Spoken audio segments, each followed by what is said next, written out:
Guys, and welcome to 600 level. I'm really proud of you for having dealt with your 500 level pediatrics and ONG. So welcome to 600 level.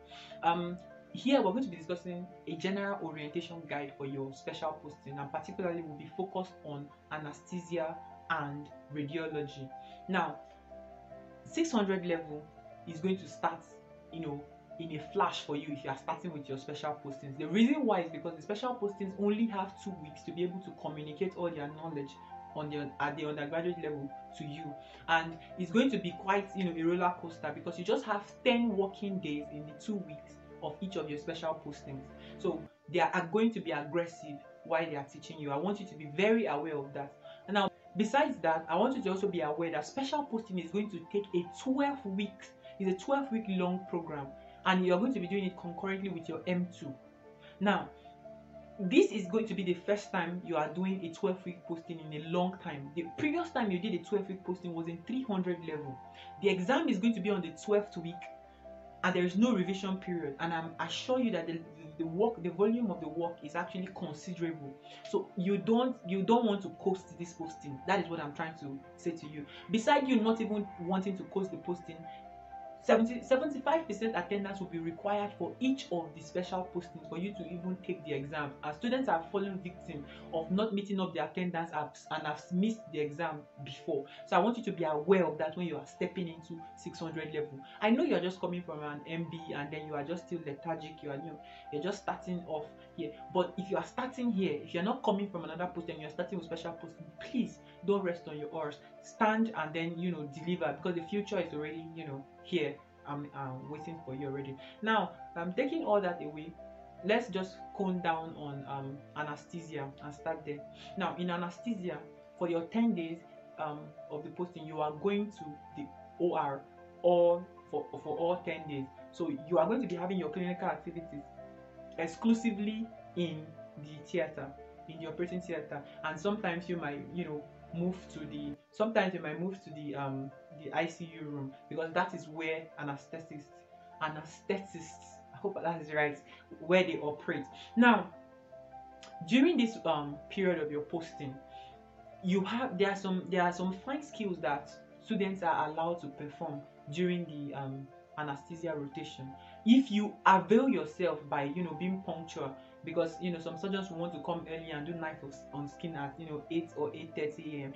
If you are punctual enough, you would be given the opportunity to actually perform these procedures. For example, giving a spinal block, giving subdural anesthesia for patients that are having some surgeries. So if you come early, you might be able to actually perform these operations. And in medicine, there is nothing like hands-on. The rule, the unspoken rule, or the colloquial rule is what: see one, do one, teach one, and then you become a master. So by coming, you will see, you will do, and then you might even explain to your classmates, and then that makes you at least reasonably familiar with that particular procedure. In anesthesia, you're going to have to learn a lot of machines and even a lot of pharmacology. And this brings me to a very crucial point. The special postings will push you back to your preclinicals and even your 400 level to go and learn something. And in anesthesia, you have to go back and go and revise CNS pharmacology. You have to go back and read antidepressants. You have to go back and read CNS psychoactive substances. You have to go back and read anesthetics and agents from your pharmacology. You have to become familiar with arm brain time, blood gas ratio. You have to go back and check those things in pharmacology again to remind yourself, so that when the clinicians are talking, which is usually going to be at a fast pace, you'll be able to follow through.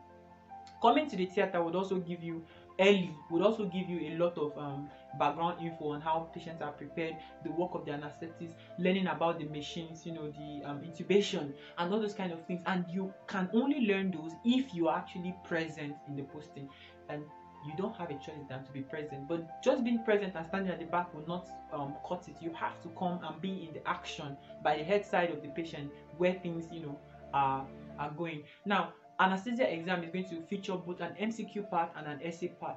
Those parts are going to be actually the common things that the anesthetists face um, during um, during their procedures. It's going to be a very straightforward exam, especially the essay part. The MCQ is going to feature the whole of the posting, going back from history all the way to the history of anesthesia down all the way to procedures. So anesthesia is kind of wide, and then going back to revise your pharmacology, it falls heavily on pharmacology. I want you to be very, very aware of that.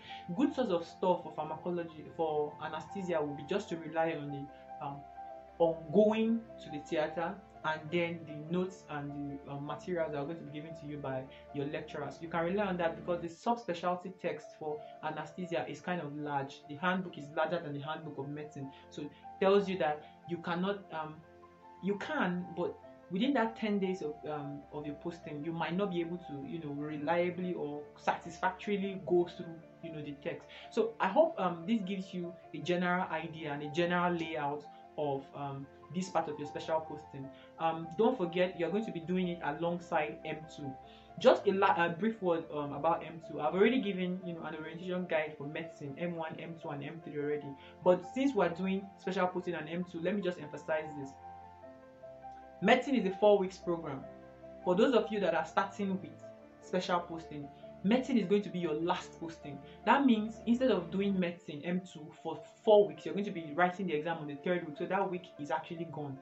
If you will likely need more time to read towards the end of the posting. So you have 3 weeks, barely 3 weeks for medicine posting. So I want you guys who are starting with special posting to be very aware of that particular idea, because it's very important, because there's no revision period before your exams. Now in medicine, it's going to be infectious diseases and dermatology for M2. Your exam is going to be purely essay, usually about 10 questions in 2 hours to tackle. Now a very good source of stuff for medicine in M2 will be osmosis videos.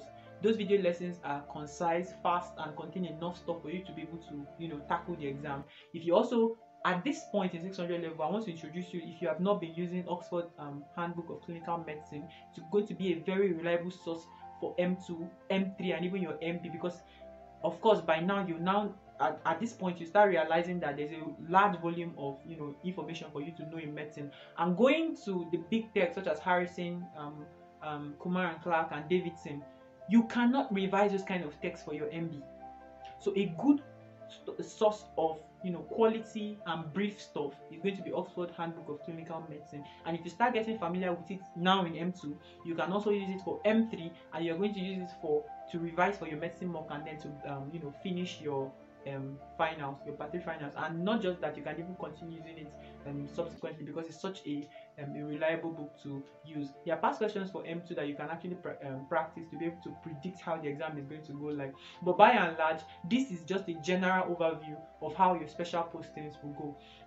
Don't forget, there are other videos in this series. There are going to be examination videos, some basic procedures, some clacking stations. There are going to be PowerPoint presentations for radiology and all that. So I just want you to be aware of that. Now finally, to radiology, before we call it before we draw the curtain, radiology is also part of the special postings. It is very, very vital, guys. It is very, very important in radiology to just coming to those sessions, joining the residents while they work on the x-rays is going to be very important. The lectures in radiology are few. They are few, but they are so important. They are so important because they are irreplaceable. You cannot get those lectures elsewhere. And so because they are so few, and because the need, as a clinician, you're going to really rely on your radiology to make a lot of diagnoses, and this is the best time to actually be exposed to it. Now, this, all I'm saying so far, is important in real life. Now, but for the exam, you still have to come to be able to see what happens, how because if someone does not show you, to the untrained eye, it's going to all be black and white on the x-ray until they start showing you the opacities and start showing you the hazy features and start showing you highlight lymphadenopathies on the chest x-ray. You might not see it until you are trained to see it. So you have to come for those few lectures. It's so important. I also want to say that your logbook in radiology is going to actually weigh a significant amount of your marks. So it's important that you come for those sessions. There is going to be a PowerPoint presentation as part of this whole package, where you're going to see about 50 diagnoses, so some of the common radiological diagnoses that are made in clinical practice, so that you can and you can go through them and be familiar with the radiological signs. The exam in radiology is going to also feature a picture test part of the exam, where you're actually going to make spot diagnosis by just looking at radiographs, CT scans, MRIs, and all that. Now, generally, to put this all together as just a final tip for you in radiology, I accidentally stumbled upon a book online. It's part of the Made Ridiculously Simple Medical series. It's just a series of texts that some cartoonists and some clinicians put together to make learning medicine fun. Now, particularly, Radiology Made Ridiculously Simple is such a small book in terms of volume, and it will just give you an idea so that you know how to approach an MRI, you know how to approach a chest X-ray, you know how to X-rays generally. So it's a very short book, and then the introductory part of it already gives you a full guide into what radiology is all about. So you don't just imagine and see with the eye of faith. So you can actually be reasonable at what you're doing. So there's going to be other added materials to alongside this whole package of video lessons and clinical tools to help you have a very strong understanding and to pass the exam very well. So thank you guys for watching. If you enjoyed this, don't forget to like and share with your classmates and your friends. The other added materials can be shared to your friends in other schools and who are practicing, who are learning medicine. So thank you guys for watching and congratulations. I look forward to seeing you on the world round, as a medical doctor someday. Cheers.